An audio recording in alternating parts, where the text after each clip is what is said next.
जय हिंद दोस्तों। बायोलॉजिक्स में आप सभी का स्वागत है। आज हम शुरू करने जा रहे हैं the general characters of Platyhelminthes. अगर हम प्लेटीहेल्मिन्थीज की बात करें तो इन्हें फ्लैटवर्म्स भी कहते हैं। These are free living commensal parasite. ये जो होते हैं फ्री लिविंग का मतलब होता है जो कि इन्वायरमेंट में फ्रीली रह रहे हैं या जीवित हैं। कॉमेंसल मतलब होता है, मैंने यहाँ पे फिगर में यहाँ पे ब्रैकेट में लिखा है +,0। प्लस और ज़ीरो का मतलब ये है, प्लस का मतलब ऐसा है इसमें दो मेंबर्स जो होंगे पार्टिसिपेट करेंगे। एक जो होगा वो बेनिफिट प्राप्त करेगा और दूसरे को ना ही कोई बेनिफिट होगा और ना ही कोई लॉस होगा।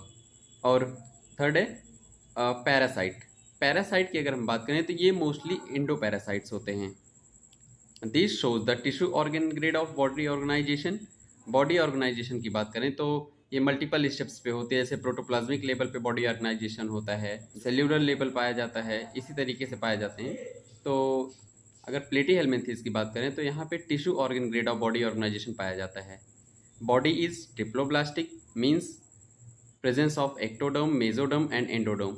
मतलब बॉडी जो है ट्रिप्लोप्लास्टिक होगी जिसमें तीनों प्रकार की जर्म लेयर्स पाई जाएंगी, जो कि पहली है एक्टोडर्म, दूसरी है मेसोडर्म और तीसरी एंडोडर्म।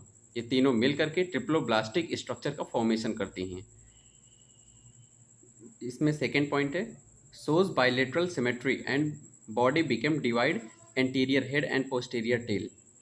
मान लीजिए ये कोई एक ऑर्गेनिज्म है, ये इस तरीके से मैं बना दे रहा हूँ। जैसे ये ऑर्गेनाइजेशन है तो उसकी बॉडी को दो पार्ट में ऐसे डिवाइड कर दिया जाता है, एक एंटीरियर हेड और पोस्टीरियर टेल के रूप में डिवाइड कर दिया जाता है। इट्स मेंबर सोज डॉर्सो वेंट्रल फ्लैटेंड बॉडी। इनके मेंबर्स जो होते हैं, अभी मैंने पहले भी बताया कि इन्हें फ्लैटवर्म क्यों कहा जाता है, क्योंकि ये dorso ventrally flattened body show करते हैं। डॉर्सो वेंट्रल फ्लैटेंड बॉडी का मतलब ये है कि आगे और पीछे से चिपटे होते हैं और इसी वजह से इनको फ्लैटवर्म भी कहते हैं। Whole member of Platyhelminthes shows the presence of unsegmented body. Platyhelminthes के जितने भी मेंबर्स होते हैं उनकी बॉडी में कोई भी सेगमेंट नहीं पाए जाते हैं, बट एक्सेप्शन यहाँ पे है सिस्टोडा क्लास में जो टेपवर्म होता है। मैंने अभी पिछले लेक्चर्स में आप लोगों को पढ़ाया है कि टेपवर्म्स जो होते हैं उनमें मल्टीपल सेगमेंट्स होते हैं जिन्हें हम ग्रेविड प्रोग्लाइटिड कहते थे। तो इस तरीके से सिस्टोडा मेंबर जो है उसमें सेगमेंटेड बॉडी पाई जाती है और बाकी जितने भी मेंबर्स हैं हमारे प्लेटीहेल्मिन्थीज की किसी में भी सेगमेंटेड बॉडी नहीं पाई जाती है। The body is acoelomate, that means without any body cavity। मतलब ये acoelomate होते हैं क्योंकि इनमें किसी भी तरीके से बॉडी कैविटी नहीं पाई जाती। और ऊपर हम लोगों ने पढ़ा भी कि ये ट्रिप्लोब्लास्टिक होते हैं, मतलब एक्टोडर्म, मेसोडर्म, एंडोडर्म तीनों तरीके की लेयर्स डेवलप हुई हैं जिसकी वजह से यहाँ इनके अंदर सीलोम खत्म हो जाता है। The adhesive structure like hook, spines and suckers are present which shows the presence of parasitic form.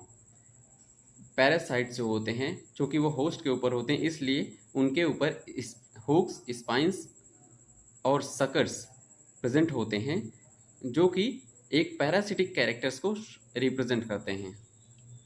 The epidermis are cellular और सिंसाइटियल कंडीशन।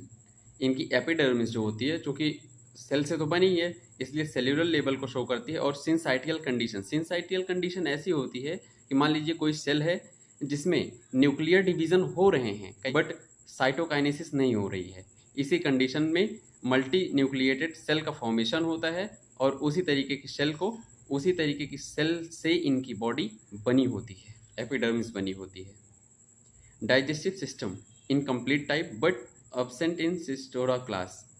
डाइजेस्टिव सिस्टम जो है इनका इनकम्प्लीट टाइप होता है, मतलब ये है कि फूड जो है उसे ये पूरी तरीके से डाइजेस्ट नहीं कर सकते हैं।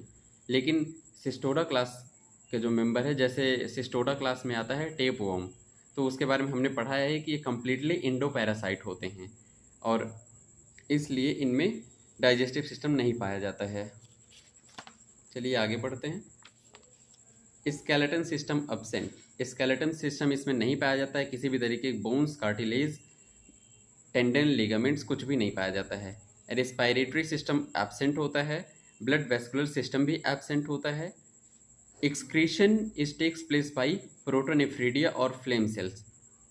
फ्लेम सेल्स की बात करें तो कोई भी मान लीजिए ट्यूब्यूल्स है जिसके अंदर बहुत सारी सिलिया प्रेजेंट होती हैं और वो इस तरीके से फ्लिकर करती हैं, लगता है जैसे कि कोई फ्लेम निकल रही हो।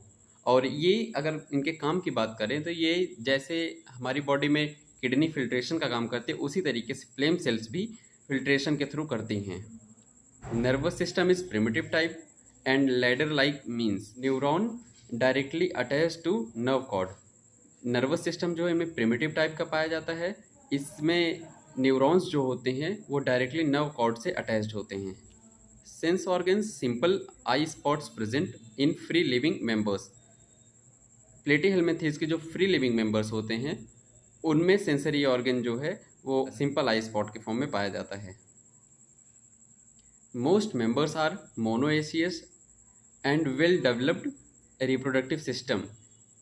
इसका मतलब है कि इनके मेंबर्स जो हैं एक ही ऑर्गेनिज्म में मेल और फीमेल रिप्रोडक्टिव पार्ट्स अवेलेबल होते हैं और इनका जो रिप्रोडक्टिव सिस्टम होता है बहुत ही एडवांस्ड होता है और डेवलप्ड होता है।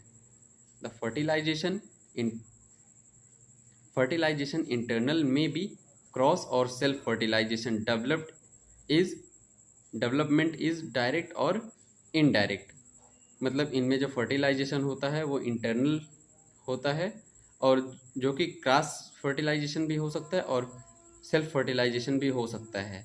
और अगर डेवलपमेंट की बात करें तो इनका डेवलपमेंट जो है वो डायरेक्ट और इनडायरेक्ट दोनों तरीके से हो सकता है। डायरेक्ट का मतलब है कि जो एम्ब्रायो का फॉर्मेशन हुआ है आफ्टर फर्टिलाइजेशन उससे कोई भी लार्वल फॉर्म नहीं बनेगी, डायरेक्ट इंडिविजुअल का फॉर्मेशन होगा।